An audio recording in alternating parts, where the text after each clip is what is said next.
کہ محشر میں صرف ان کی رسائی ہے، گر ان کی رسائی ہے، لو جب تو بن آئی ہے۔ مچلا ہے کہ رحمت نے امید بندھائی ہے، مچلا ہے کہ رحمت نے امید بندھائی ہے۔ کیا بات تیری مجرم، کیا بات بنائی ہے۔ مجرم کو نہ شرماؤ، احباب کفن ڈھک دو، منہ دیکھ کے کیا ہوگا، پردے میں بھلائی ہے۔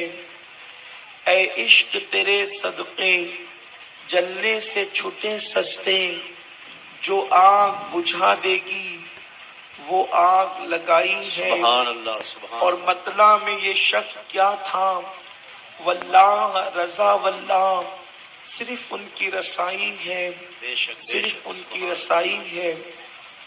آج کا یہ سنی اجتماع غوث اعظم گروپ کے جوانوں نے اس محلے کے اندر عشق رسول اور اصلاح معاشرہ کے حوالے سے منعقد کیا ہے۔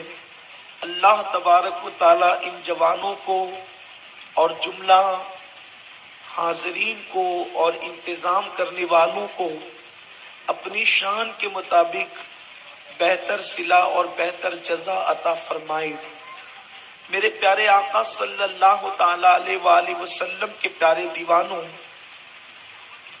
اللہ تبارک و تعالی نے جن خوش نصیب لوگوں کو اولاد سے نوازا ہے، دنیا کے اندر 95% لوگ 95% لوگ ایسے ہیں کہ جن کو اللہ تبارک و تعالی نے اولاد سے نوازا ہے، اور جب کو اللہ کسی کو اولاد دیتا ہے تو وہی اولاد، وہی بچے آگے چل کر کے ماں یا باپ بنتے ہیں۔ اور ہر باپ کی فکر یہ ہوتی ہے، ہر ماں کی فکر یہ ہوتی ہے کہ میری اولاد بگڑی ہوئی نہ ہو، میری اولاد گنہگار نہ ہو۔ بلکہ اگر کوئی باپ شراب پیتا ہے تو اس باپ کو بھی یہ فکر ہوتی ہے کہ میری اولاد شراب نہ پیے۔ اگر کوئی باپ سگریٹ پیتا ہے تو اس باپ کو بھی یہ فکر ہوتی ہے کہ میری اولاد سگریٹ پینے والی نہ ہو۔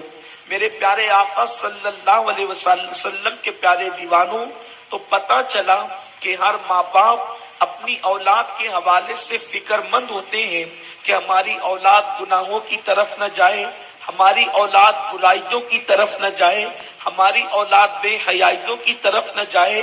اور جوان ہونے کے بعد سب سے بڑی فکر اولاد کی یہ ستاتی ہے کہ جوان ہونے کے بعد ہماری اولاد ہماری وفادار رہے، ہماری فرما بردار رہے، اور وہ ہمیں لے کر کے چلے، ہمارے بڑھاپے میں وہ ہماری مدد کرے، ہمارے بڑھاپے میں وہ ہماری خدمت کرے، ہمارے بڑھاپے میں وہ ہم سے پیار کرے۔ تو میرے پیارے آقا صلی اللہ علیہ وآلہ وسلم کے دیوانوں، آج کے اس اصلاح معاشرہ کی گفتگو میں میں اپنی جوان بھائیوں سے اور اپنی بہنوں سے، جو لوگ ماں باپ بن چکے ہیں ان سے بھی، اور جو ماں باپ نہیں بنے ہیں ان سے بھی توجہ چاہوں گا کہ اولاد کی تربیت کس طرح کی جائے گی تاکہ ہماری اولاد گناہ گار نہ ہو، ہماری اولاد پاپی نہ ہو، ہماری اولاد بدکار نہ ہو، اور بڑھاپے میں ہماری اولاد ہمارا سہارا بنے۔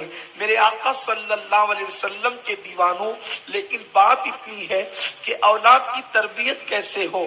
اس لیے کہ جب بچہ چھوٹا ہوتا ہے تو ماں باپ سوچتے ہیں ہم اس کو ڈاکٹر بنائیں گے، ہم اس کو ٹیچر بنائیں گے، ہم اس کو انجینئر بنائیں گے، ہم اس کو یہ بنائیں گے، ہم اس کو وہ بنائیں گے۔ لیکن میرے آقا صلی اللہ علیہ وسلم کے دیوانوں، ایک ڈاکٹر کافر ہو کر کے بھی تو ڈاکٹر ہو سکتا ہے، ایک ٹیچر کافر ہو کر کے بھی تو ٹیچر ہو سکتا ہے، ایک وکیل کافر ہو کر کے بھی تو